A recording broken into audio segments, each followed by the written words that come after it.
अस्सलाम वालेकुम वरहमतुल्लाह। आज आपको मैं एक लव स्टोरी सुनाऊंगा। लव स्टोरी वो भी इस्लाम में। लव स्टोरी वैसे दुनियादार लोग बड़ी वो रखते होते हैं कि यार लव होना चाहिए, इश्क होना चाहिए कोई, तो मैं इस्लामी आपको लव स्टोरी सुनाऊंगा। अजीम लोगों की आपको बात सुनाऊंगा, उसमें एक लव स्टोरी और वो भी हलाल। तो आप सुने ये। एक दफ़ा मुआविया बिन अबी सुफियान रज़ी अल्लाह तआला अन्हु ने उम्मे दर्दा रज़ी अल्लाह तआला अन्हा को शादी का पैगाम भेजा, तो उन्होंने उनकी शादी के पैगाम से इनकार कर दिया, उन्होंने रिजेक्ट कर दिया। तो उम्मे दर्दा रज़ी अल्लाह तआला अन्हा ने साथ फरमाया, मैंने अबू दर्दा रज़ी अल्लाह तआला अन्हु को फरमाते हुए सुना था कि रसूलुल्लाह सल्लल्लाहु अलैहि वसल्लम ने फरमाया कि औरत जन्नत में अपने आखिरी शौहर के साथ होगी, और कहती हैं कि मैं अबू दर्दा रज़ी अल्लाह तआला अन्हु के बदले में किसी और को नहीं चाहती।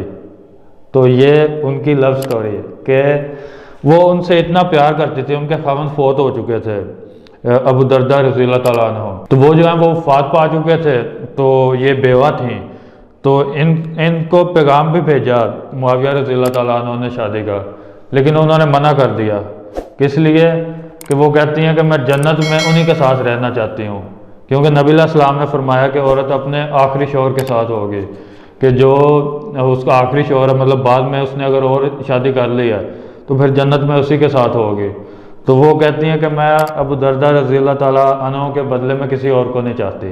तो ऐसा भी प्यार होता है, ऐसी भी बीवियाँ होती हैं और ऐसी मोहब्बत होती है। ये लव स्टोरी हलाल कि जायज़ जो चीज़ है, इस तरह की भी होती हैं। जो हराम लव स्टोरियाँ होती हैं उनमें तो आपने देखा होगा, थोड़ा सा भी मौका कहीं मिलता है तो वो ऐसे छोड़ दी जाती हैं।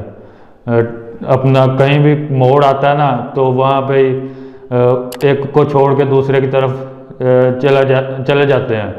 कहीं पैसा ज़्यादा नज़र आ गया, कहीं कुछ नज़र आ गया, तो ये हराम लव स्टोरीज़ में ये है। लेकिन जो हलाल लव स्टोरी है उसमें ये देखें कि एक बीवी की अपने शौहर से मोहब्बत को आप चेक करें कि उन्होंने कहा कि बस क्योंकि नबी अलैहिस्सलाम ने यह बताया हुआ है, तो मैं अपने आखिरी जो मेरा शौहर वफात पा चुका है, वो कहती हैं कि उसी के साथ जन्नत में रहना चाहती हूँ, इसलिए इस निकाह के पैगाम को उन्होंने रिजेक्ट कर दिया। तो ये था एक हलाल लव स्टोरी का वाक़या। और मैंने काफ़ी सारे वाक़यात, इस्लामी वाक़यात की वीडियोस चैनल पे बनाई हुई हैं, आप देख सकते हैं, और सब्सक्राइब भी कर लें ताकि न्यू वीडियोस भी मिल सकें। अस्सलाम वालेकुम वरहमतुल्लाह।